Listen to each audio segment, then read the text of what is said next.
Hello, and welcome back to the channel. As most of you know, I'm Topher. And for those of you who don't know and just randomly decided to click on my video, welcome to the channel. I'm Topher. Thank you for stopping by. So we're here to do a reaction, and we're diving into Why Love Why Season 2. We're in the home stretch. We've only got 2 episodes, although it's a 2-part finale, so we're just gonna dive in and just see where things go. See where this story's gonna end.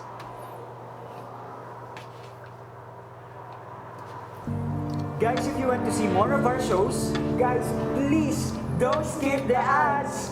Don't skip the ads, y'all. Don't forget to like, comment, share, and subscribe. Let's do it.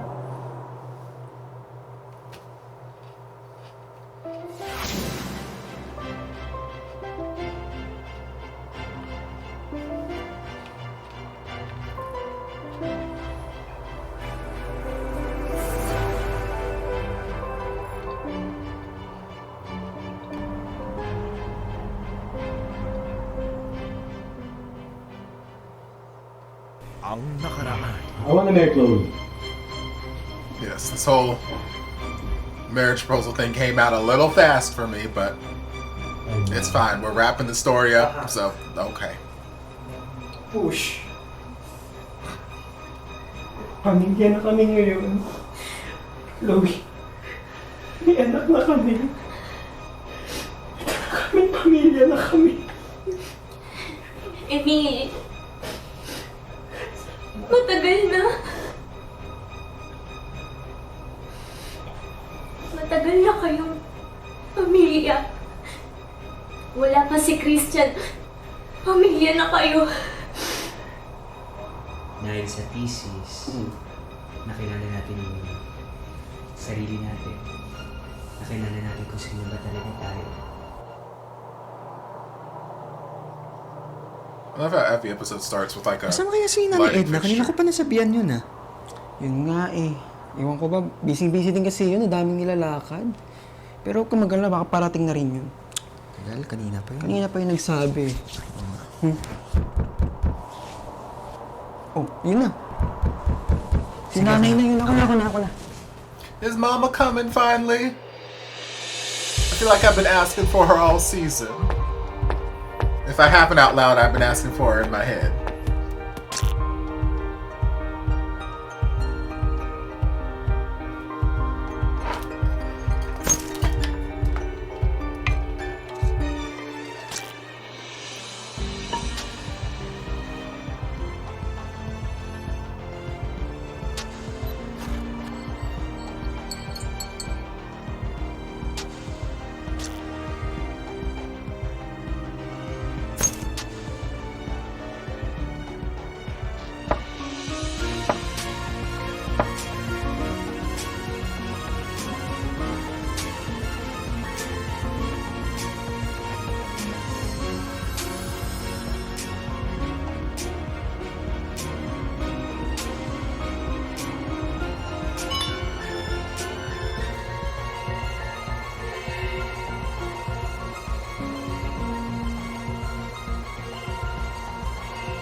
Dito, Nay. Oo. Oh, si Benjo, Nay. Hi. Hello, Benjo. Sandali lang at pinapaltos na ako dito sa sapatos ko. Ako na. Tanggalin mo muna. Tanggalin na muna natin. Ang dami-dami kong pinuntang squatters. Oo. Pagod ka. Oo. Mano po? Ay, Ano po? naku. Miss ko po kayo. Kayo rin na miss ko. Naku, ang gagwapo. Kaya lang. Oo, Kamusta po? Kamusta? eto! Sus, ako'y pagod na pagod dahil ako ay nanggaling pa sa aking charitable events. Alam niyo naman, Sa'yo, hindi busy ako bilang First Lady ng Maynila. Hindi ba? Ay, oo nga pala, Benjo. Kasi marami kong charitable events. Eh sana mamaya, dadaan ako dun sa refrigerator mo. Kukunin ko lahat yung mga nandoon. Total mayaman ka naman, marami ka namang mabibili. Oo, at saka yung iyong mga damit na ganito kagaganda. Pwede sana, ibigay mo na rin sa akin. Para sa charitable Yes, events. I'm the charitable event. Oo, kawawa naman ang mga squatters ng Maynila. Wala silang maisuot na ganyan. Sige na, mamimili tayo, ha? Huwag nang mamili. Kasi yung sa iyo, puro mga chipipay. Hindi gaya nung sa kanya. Puro mga imported. Matutuwa ang mga squatter ng Maynila. Pag ganyan ang ibibigay mo sa kanila, puro kalidad. Oo, hindi ba? Ganun. Sige po. First lady. Maganda, mabango si Mayor. Sige po. Ay, asan na ba si tatay? Tatay. Ay, teka, kasi nagkaroon siya ng konting conference kay Presidente. No? Maya-maya lang ng konti, nandito na yan. Oo. Dito lang, wait lang po. Kasi hanggang ngayon, nagugulimehanan ako. Paano naging kayo ni tatay?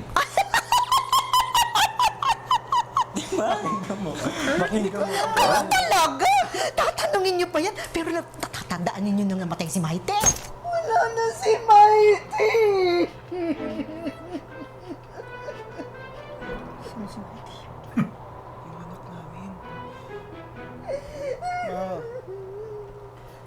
Kasi nagtupada kami doon sa simenteryo kasi bawal nga doon sa sabungan. Nananalo na sana si Mighty. Nung bigla siyang lumipad na ganyan, atakihin niya na yung kanyang kalaban. Tumama ang ulo niya doon sa gilid ng nicho. Namatay si Mighty. Namatay. Namatay. Yeah. I hate it when the cock dies. Alam niyo naman, si Mighty lang yung aking katuwang sa mga pagpustos ko sa kanila. Mabuti pa itong si Emil, his scholar. Paano na yung dalawa niyang kapatid? Yung mga kapatid niya, wala nang pang-tuition. Namang problema nga ako eh. Saan ako kukuha ng pambili ng isa pang manok? Oo, naku, di ba ginawa ko siyang tinola? Ikaw mo yan, sikreto ang masarap niya. Manok. Let's go. Okay, well, the whole episode doesn't need to be Hindi kasi flashbacks. ako kumakain ng aking alaga. Mighty.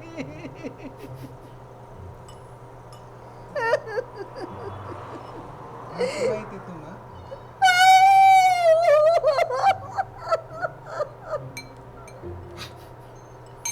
Sige na, kumain na kayo. Hindi ko makuhang tumingin habang kinakagat niyo si Mighty.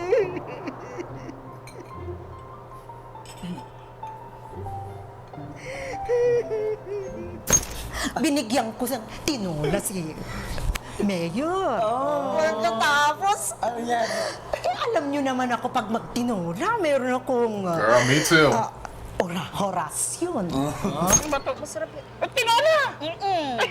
Palarito ko to! Tapos lalagyan mo ng papataka mo ng kalamansi. Tsaka ng patis. Ay, napakasarap! Merong kasamang kamandag. Gabi-gabi, pinupuntaan ako doon sa Bulacan. Oo, gabi-gabi. Nung una, pasilip-silip. Tapos? Eh, di pinasilip ko rin. Ay, tapos yan palang si Mayor. Naku, napaka-efficient pala yan talaga. Kailang ako dito, Kap. Hindi pa ako kap. Tanod pa lang ako dito. We, malay mo naman. Pagdating ng panahon, pagdating ng eleksyon, ikaw na ang Kap dito. Pwede ba ako maging kap? Oh, yung tikas ng yan. O, chip na chip ba? Oh, chip na chip ang dating. Nanggaling siya sa barangay Tanod, naging konsel ng barangay, naging barangay chairman, hanggang sa ngayon naging vice mayor. I mean, I guess a fair amount of time has Buti na lang passed. namatay si Mayor. Yeah. Mayor na siya.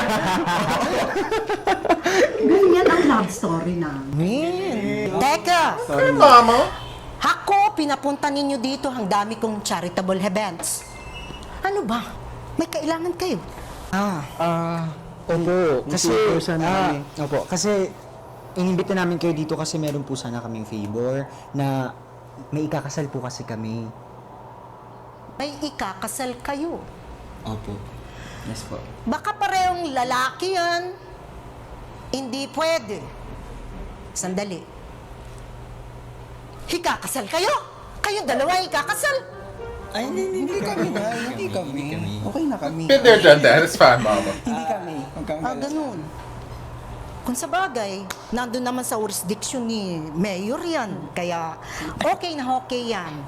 Kaya, sige, papakiusapan natin siya. Sige po. Hintayin na lang natin si tatay. Oo, kumusta na kayo? Ay, saman po. Nay. Masarap ba? Ang alin? Ang kinakain ninyo dito. I'm sure. Ang kinakain ninyo dito. Oo naman. Masarap. Bukod dito, dito din.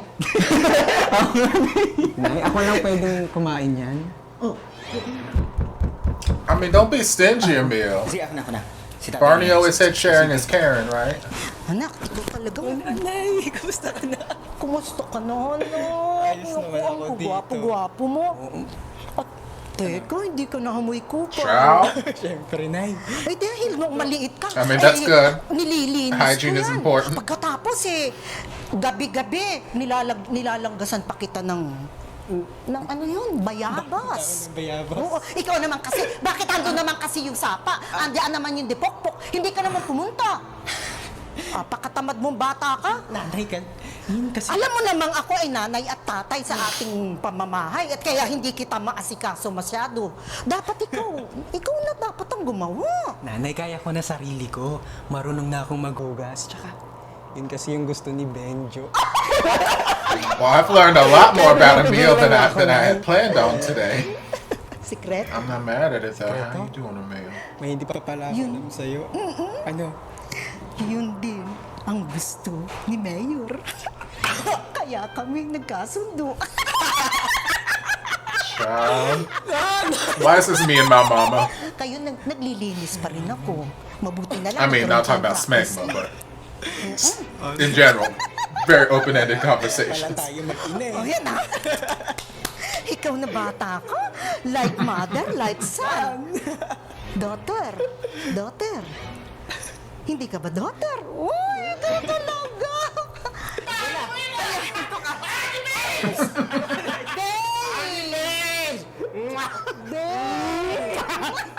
Napakabango mo naman kaya. Ano? Pawa ka ng Diyos. Kamusta na? Upo ka na, babes. Kamusta naman? Kamusta ka? Eh, nabalitaan ko, napakaganda daw ng speech mo kanina doon sa charitable event ah! Alam mo naman ako, pagdating sa mga his speech, ay, maraming salamat nga pala, no? Oh. Kasi naaprobaan na yun dun sa Maynila, di ba yung ating sabungan? May sabungan na. May sabungan sa Maynila, in-approve ang pangalanan ko, The Mighty Sabungan. Abangan nyo, magkakaroon ng derby in Manila! Audio took a turn real Eh, quick. syempre, in There we honor go. of the memory of Mighty. Doon ako nahulog dito sa labidabs ko eh. Naglinis ka? Oo naman. Malinis ako. Sige. Malinis na malinis. Child. Kamusta po, Mayor? Ay, ito, okay na okay. Okay na okay ang siyempre, ang gagawa natin na namatay yung mayor dati, di ngayon na tayong mayor. Di ba? Kasalanan niya, una-una lang yan. Swerte nyo naman talaga, Mayor. Well, just don't die. Ito yung lucky charm ko. Ito na nga po, kaya ko kayo inimbitahan dito. Kasi meron po kasi kaming favor sana. Meron po kasi kaming kaibigang ikakasal. Naisip po namin, since kayo naman yung mayor, sana kayo po yung magkasal.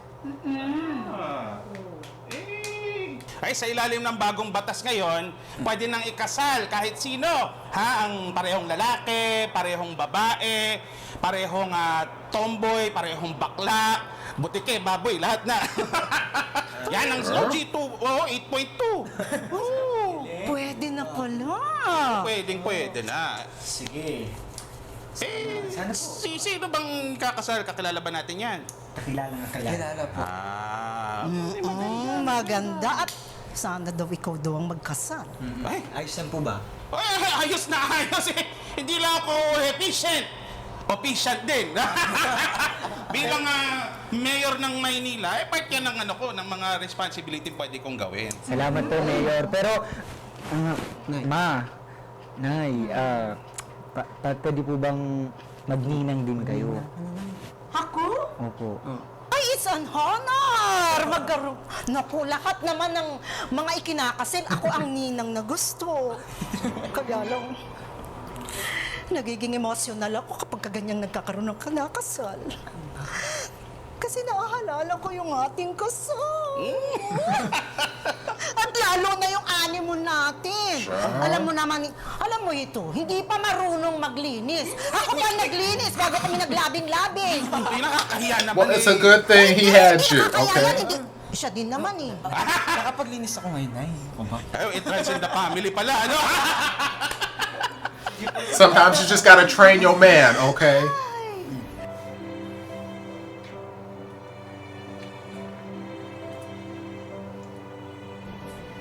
Ay! May lechon? Kanino galing? Para sa bagong kasal? Ay, bongga!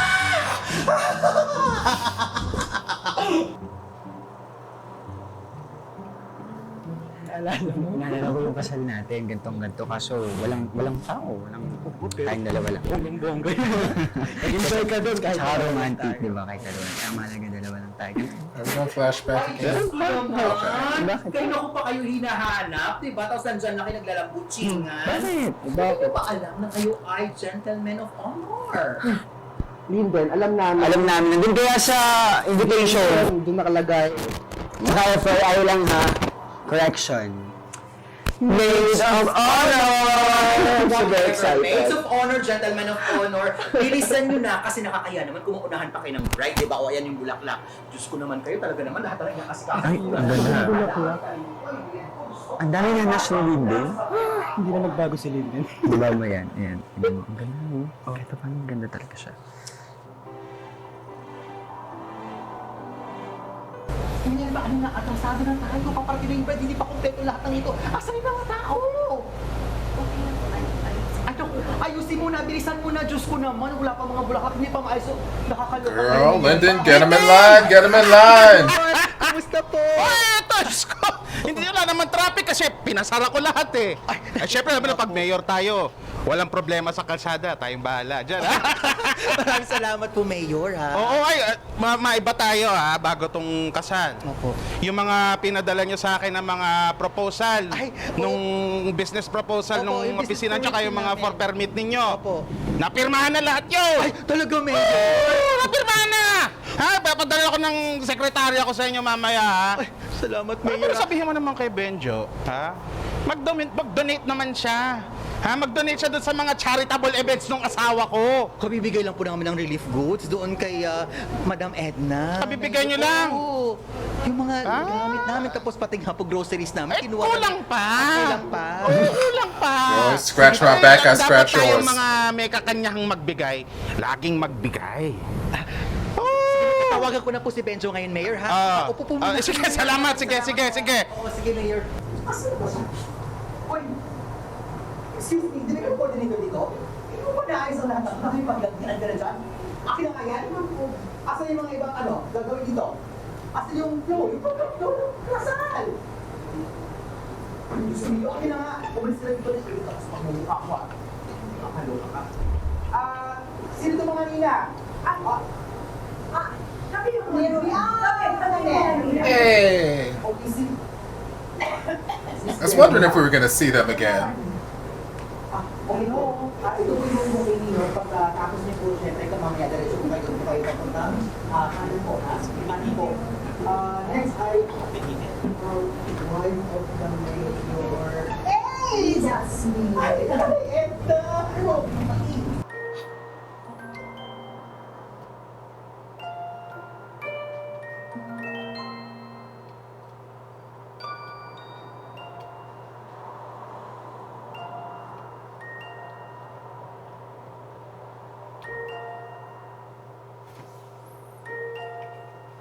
Okay, Dress, I see you.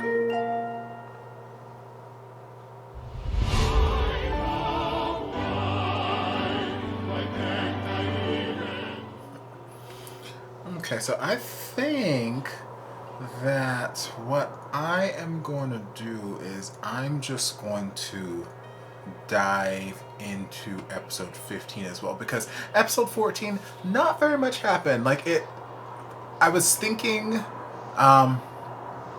when I finished watching episode 13 that episode 14 was gonna go somewhere along the lines of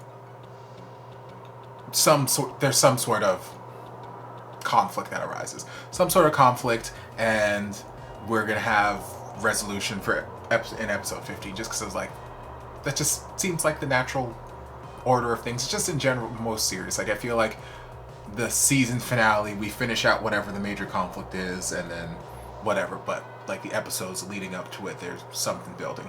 Although in end of episode 13, I felt like it felt like a wrap up, like the season's always finishing. So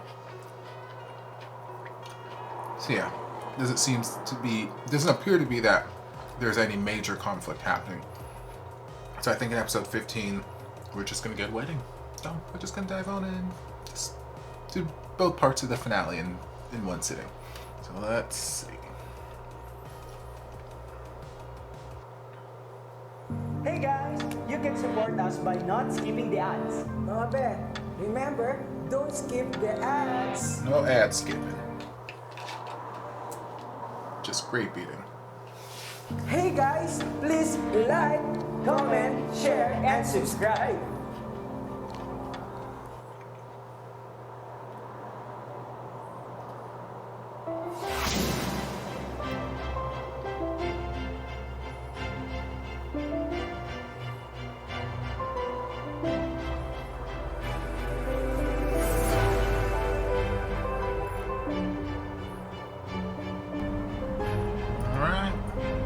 Last time.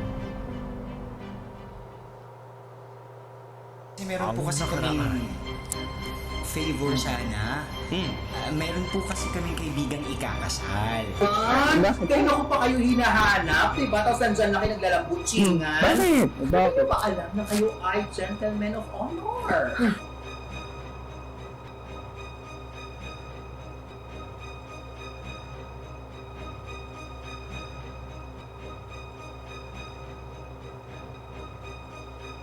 Okay, what's going on with this music?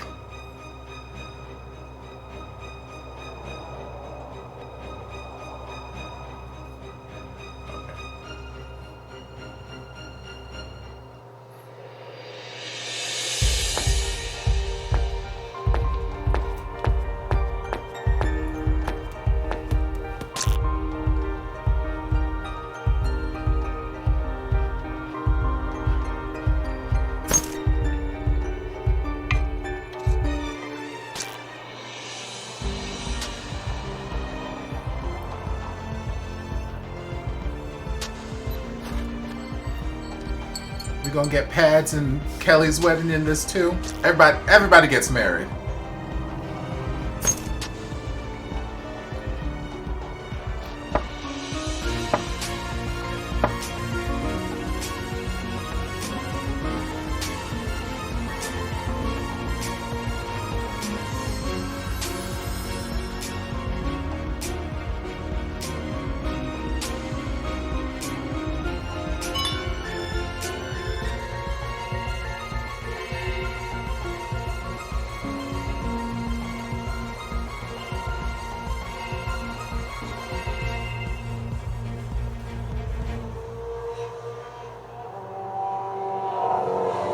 Lord, how far to the future did we jump?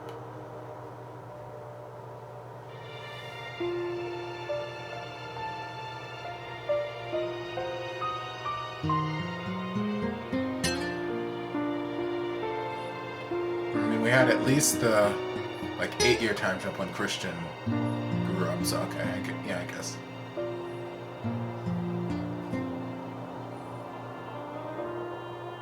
I love all the greenery in the walkway. It's beautiful.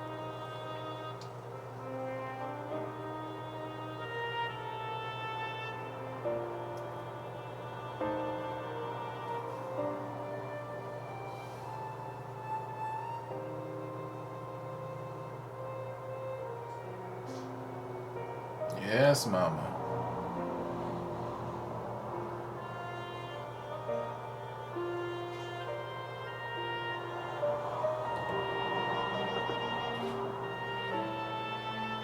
Yes, other mama.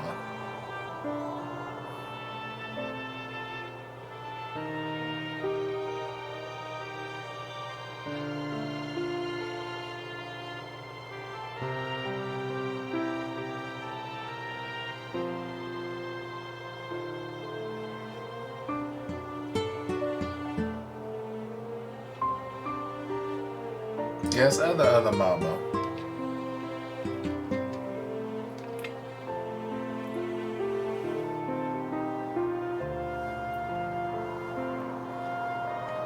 Oh, Christian.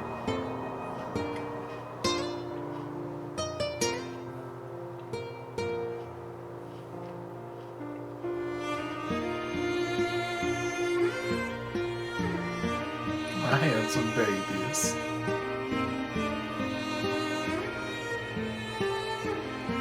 One day that'll be y'all too.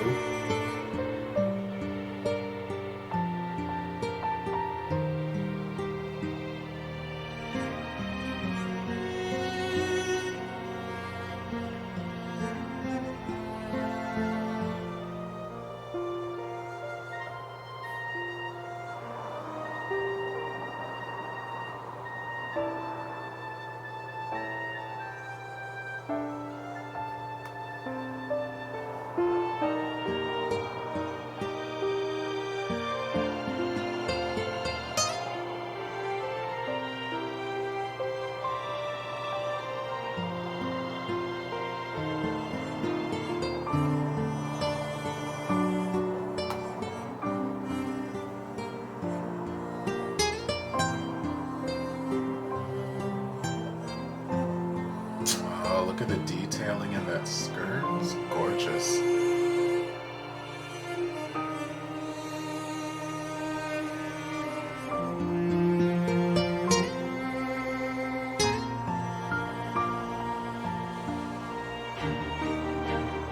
Oh, I see you, mommy.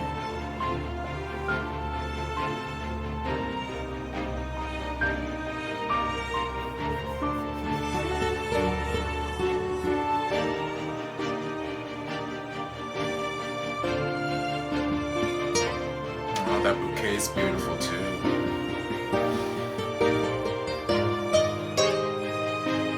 Yes, pets.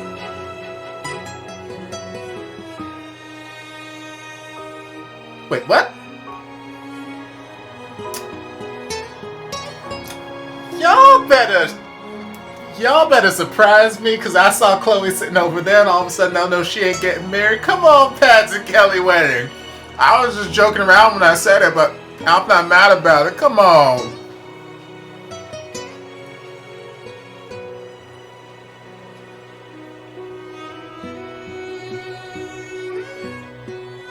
Good. It's the moment Kelly deserves. After everything we've been through with her so far, she deserves somebody like Pads who will love her the way that she needs to be loved.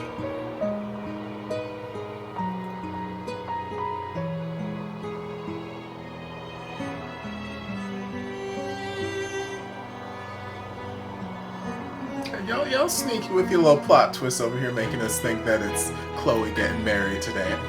I see y'all.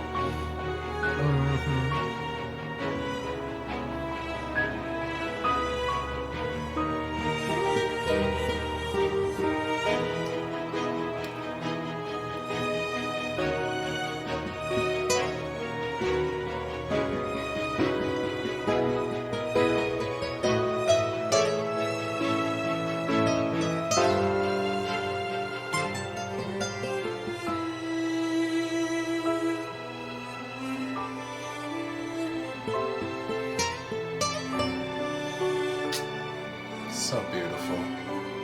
Gorgeous neckline.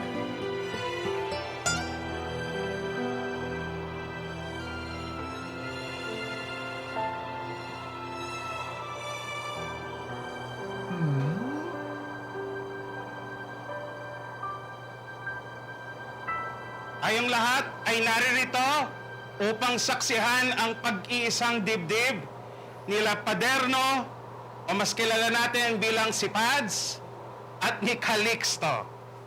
Mas kilala natin bilang si Kelly.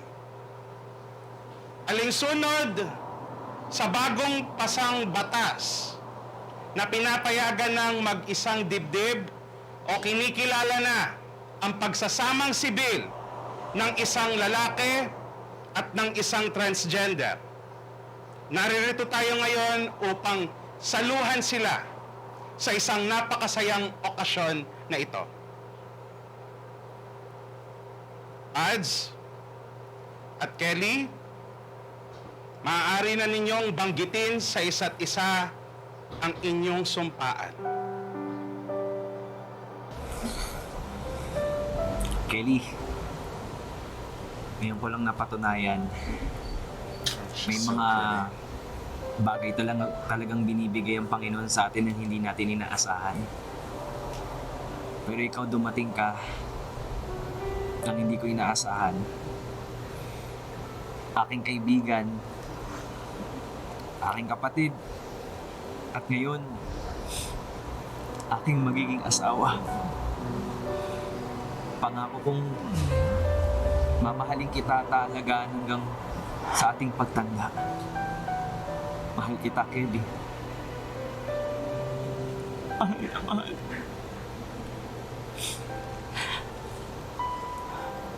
Pads, una sa lahat, gusto kong magpasalamat sa iyo. Hindi lang dahil sa araw na ito, kundi dahil sa dami ng taon na pinagsamahan natin bilang magkaibigan. Saksi ka. Saksi ka sa lahat ng mga pinagdaanan ko. Nakita mo lahat. Nakapagitan ko.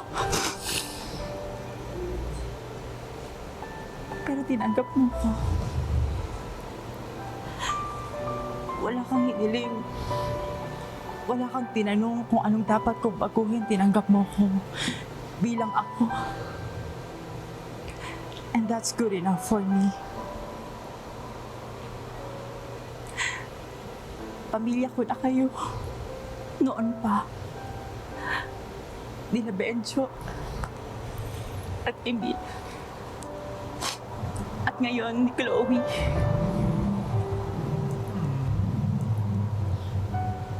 Ngayon, simula sa araw na ito, nagpapasalamat ako sa iyo at sa Diyos. Dahil mabubuo ko na ang pinapangarap kong pamilya.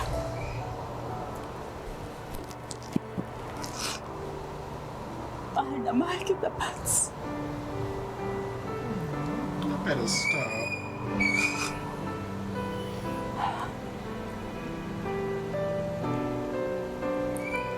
Kayo ay kinikilala ng mag-asawa. Maaari niyo nang halikan ang isa't isa.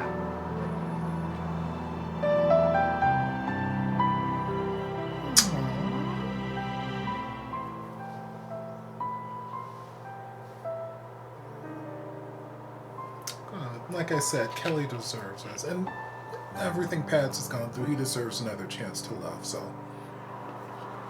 I'm happy for her. Picture tayo, picture. Ay! Kelly pa! Congratulations sa inyo, ha? Alam niyo ba kayo ang unang-una kong ikinasal na same-sex, ha? Mayor, hindi naman po kami same-sex. Oo nga pala, transgender! Transgender, sorry. Teka. Ibig bang sabihin nito, pwede ka magbuntis? Hindi po ako pwedeng magbuntis. Pero Not quite. hindi naman po... Science hasn't gotten there yet. Hindi kami pwedeng magkaanak, hindi na po kami pamilya. Correct. Aba, kailangan ko kayong maimbitahan. Science may be someday, but it just hasn't gotten there yet. Anihan na ngayon eh. Kaya maraming mga pistahan. At malapit lang kami sa Ubando.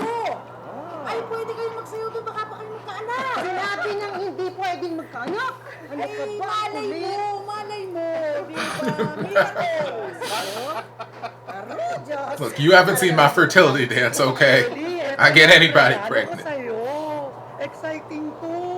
Ano ba yan? Para sa honeymoon nyo. Sino ba sote? Yan, ano yan? Ito yung... Brava yan?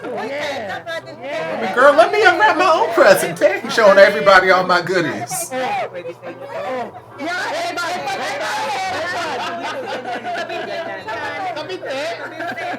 Trust me, Mama, that's not where it's gonna be going. Bigay niyo na sa amin, hindi naman sa inyo yan. Excuse me lang ho. Walang galang na lang po. Mamaya maisilit. Regalo. Maganda. Sige, sa maganda yung isa para parang gagawin para sa charity event. Christian, ano gusto mo kainin? Salamat. O ano, kayo, Chloe, Adam, kailan kayo? Kayo naman kasi, inunahan niyo kami. Pero, malapit na. Ayos yan. Abangan namin yan ha. Benjo, Emil, salamat sa inyong dalawa ha. Kundi dahil sa inyo, hindi naman kami magkakatuluyan ni Pat. Ano ka ba, Kelly? Ganun talaga kapag punong-puno tayo ng pagmamahal. Diba? Sinishare natin yung love na yun sa kahit na sinong tao. Tama. Congrats ulit sa inyo ha. Salamat.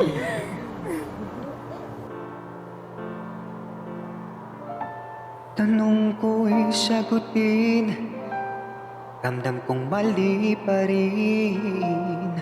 Mundo mo may aking puso ba isusundin? Ayaw mong pilitin, sa'yo pa rin may pagtingin. Kaya ako ay sagutin, ito ba'y mali pa rin? Tama ba ito na ikaw at ako? Tama ba ito? Sa dulo ba'y tayo? Tama ba ito? Puso'y gulong-gulo at ako'y nalilito. Kung tama ba ito?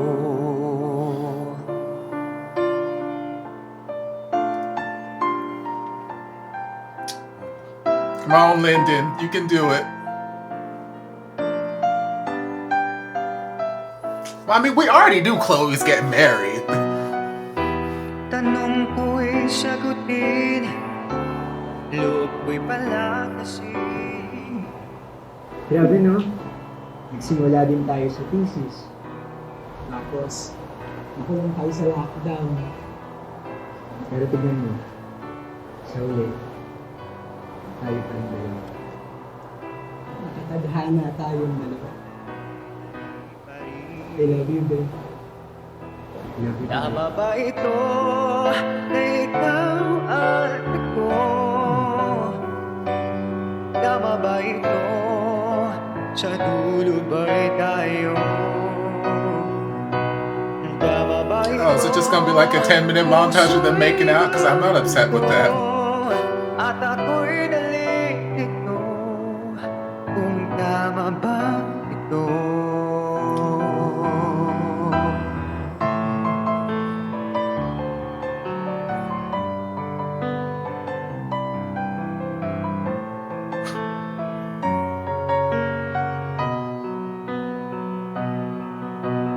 Tama ba ito na ikaw at ako? Tama ba ito? Tama ba ito? Puso'y gulong-gulo at ako'y nalilito. Kung tama ba ito? Kung tama ba ito?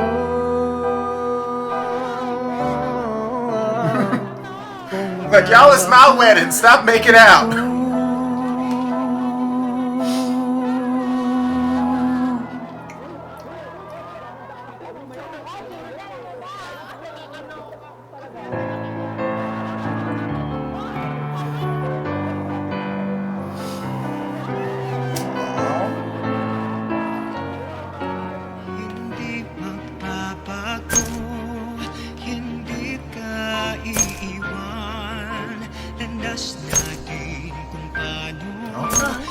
Back it up on him, Kelly.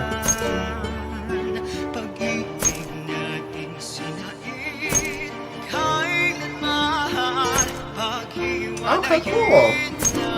Caption said that they're releasing all the OSTs as music videos. Good. So you guys put them on iTunes too, so I can add them to my BL music playlist.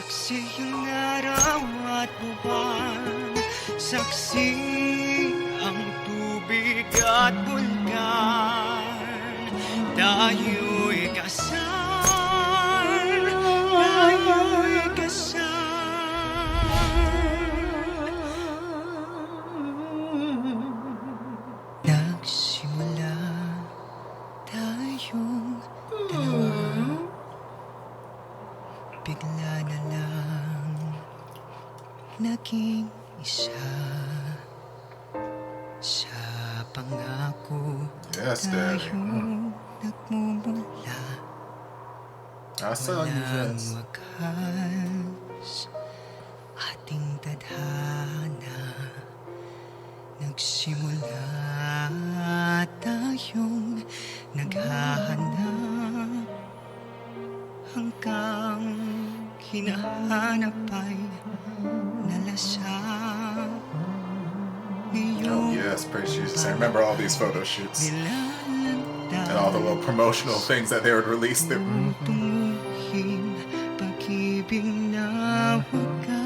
Jesus. Y'all knew what y'all doing with these ads. Spider-Man and Deadpool is probably some of your best work.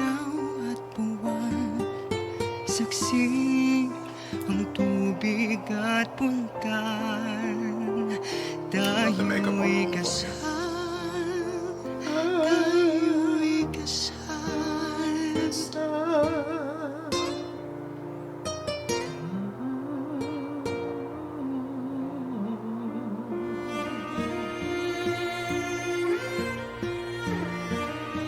Come on, highlight. I see that highlight on Benjo's cheekbone.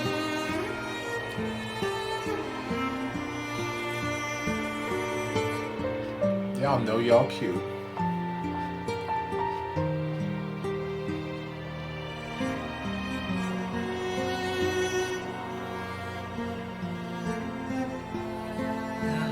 Oh, praise Jesus, yes. Some of your best costumes the entire series.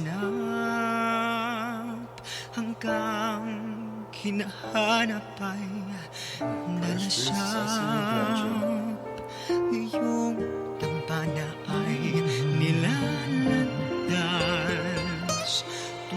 Yeah, so Jerome, I wish we got to see some more of him. But I see where his character arc ended.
Oh yes, Chloe's supermodel entrance into the pool.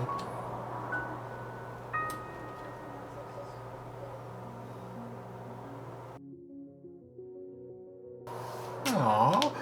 Well, all in all, it was a cute ending to what was a roller coaster of a season. I feel like so much happened this season, so many things. Like if I think back to the beginning of the season where it was just Benjo and Emil trying to have some time for each other, then we hired Chloe, and then there was a whole plot line with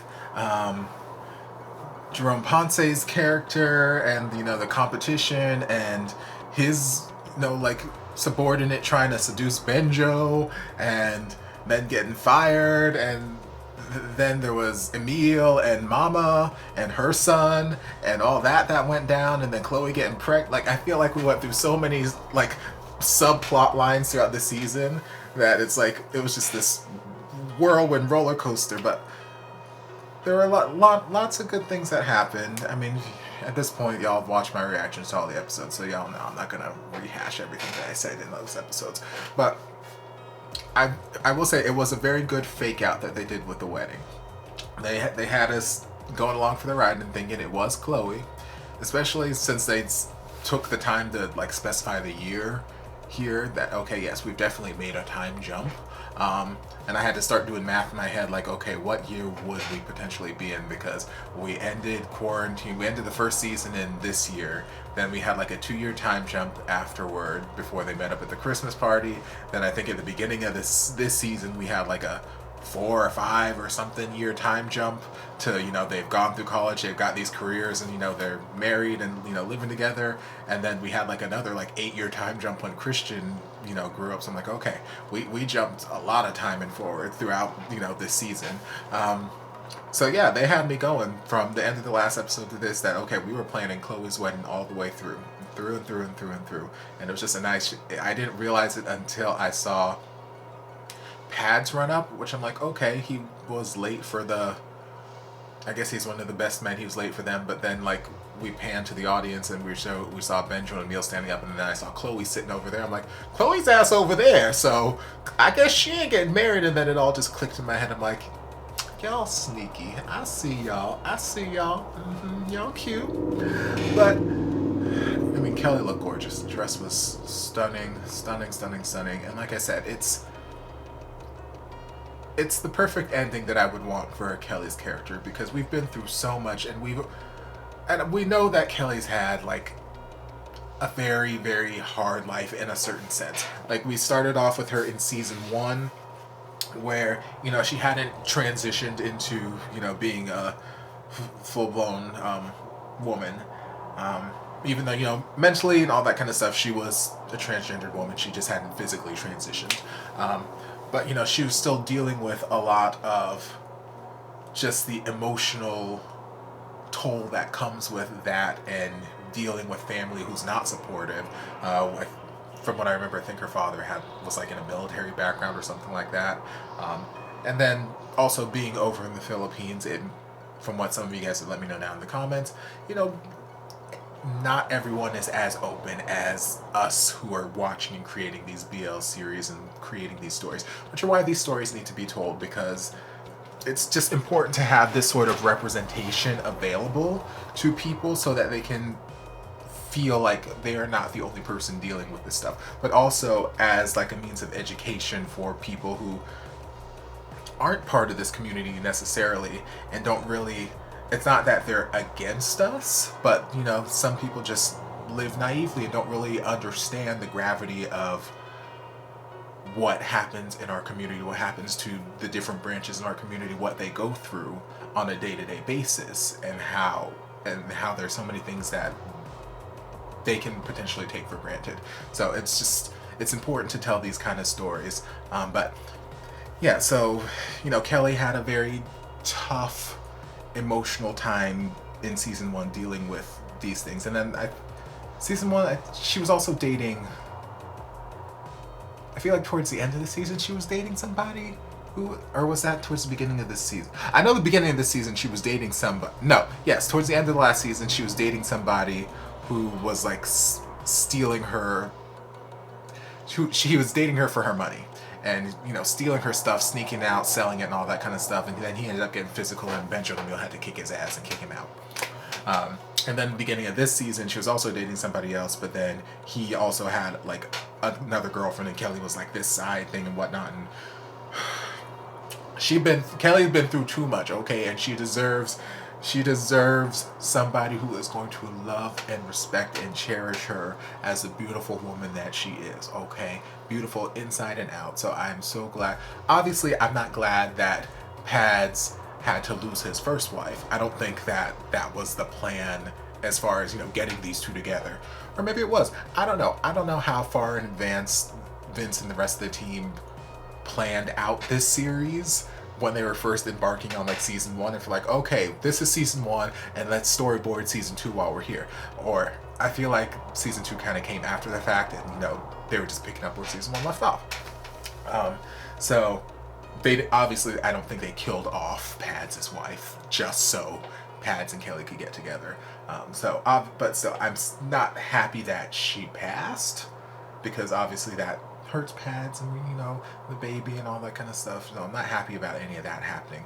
But after everything he's gone through, being a widower and all that kind of stuff, especially at such a young age, it's important to see that kind of story where it's like, yes, even though you had the love of your life and unfortunately you lost them, it doesn't mean that you can't learn to love again. It doesn't mean, some people believe that, you have a soulmate. You have one and only one person who you're allowed to love. And once that love is done, when that person's gone, well, I guess you're just going to be alone for the rest of your life. I don't subscribe to that mentality. Yes, I'm a very monogamous minded person. So yes, I can only love one person at a time. But I don't think that you're only supposed to love this one and only person, especially in a situation like this, because I don't think that's what we know. Was that his first wife's name? It's been so long since I watched the first season, but I don't think that's what she would want him to just go through the rest of his life for however many more 50, 60, however many more years he has, go through it feeling lonely and depressed and clinging to the past. Yes, not saying that he has to go and forget about her, but still, it's important for people who are going through this sort of situation, being being a widow or a widower, and just knowing that it's okay to move on. It's okay to find love again. It's okay to love again and to be happy. You don't have to forget about your first love, but it's okay to find another love, in a sense. So I'm happy with this character arc, this story arc that Kelly and Pads took in the end, and yeah, it makes me very, very happy. I've shipped it for pretty much this entire season, so I'm happy to see it come to fruition here in the wedding. I've already talked about Chloe's character arc over the last few episodes, and how I'm happy that she, Benjo, and me were able to find a way of cohabitating and a way of just being in each other's lives and being happy and living harmoniously with one another, even though now she's, engaged, moved out. Don't know where the Christian thing landed. I'm assuming he's gotten over the whole crying spell and he's gone to move with them, maybe. Who knows?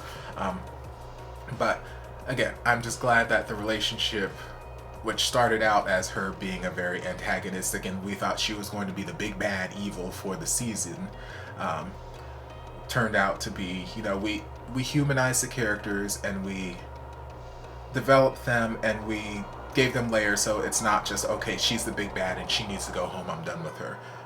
Yes, it was a terrible situation. Good came out of, some just bad circumstances that arose throughout this series. And yeah, I'm happy to see where her character arc with Benjo and Emil landed. Lyndon, we love him. Nothing too major as far as a character arc happened, but we love him. We love him regardless. He was, in many senses, the voice of reason that was needed to talk some sense into, especially Benjo, but to just talk some sense into these stupid kids. Because yes, they're adults, they're grown, they've got their businesses and all that kind of stuff, but in some senses they're still just stupid kids, and sometimes you just need somebody to slap some sense into you. So that was Lyndon. Lyndon was that voice of just like, hey, screw your head on your shoulders correctly and just get your head out of your ass. Like,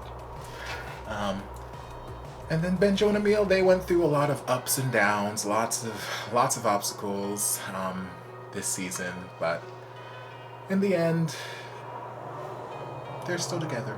In the end, they're still together, and it's good to see. Lots of flashbacks reminding us of how it started, and they kind of hit us over the head with it these last 2 episodes of like, yes, this all started because of a thesis and blah blah blah, and it's nice to see the journey that they've taken from just being young naive boys in high school. And were they in high school or were they in college? I want to say they were in high school, but who knows, maybe it was college, I don't know. But either way, I don't know, doesn't matter. But you know, from being young naive boys, not really knowing anything, to discovering stuff about themselves, to then, you know, building a life together, a family together, and just overcoming these obstacles, finding these moments when they wanted to quit, call it quits, and just give up on everything, and then coming back together and just sticking it through. So gotta love it, gotta love it. All in all, a good ending. There wasn't any conflict like I was expecting for the last 2 episodes. It was just 2 episodes of just rude. 2 episodes of just happiness and fluff, which I'm like, okay, I'm fine with that too. Yeah, all in all, good finish. Will there be season 3? Who knows? We just gotta wait and see. But all in all, I hope you guys enjoyed this reaction. Thank you for joining me on another journey. I hope you guys enjoyed the journey that we went on here. If you did, you know what to do. Don't forget to like, comment, subscribe, share, turn on notifications so you'll be notified when all my shenanigans get posted. If there's anything else you'd like me to react to, be sure to leave it down in the comments. I'll get to it as soon as I possibly can. If you'd like to support the channel in other ways, you're more than welcome to join us over on Patreon. You don't have to, but you're more than welcome to if you want to. I'll see you guys in my next video. Love ya. Mwah. And before you guys go, a shout out to my amazing patrons. I can't begin to express how thankful I am for your support. And if you guys would like to join us over on Patreon, the link is down in the description. Love you guys.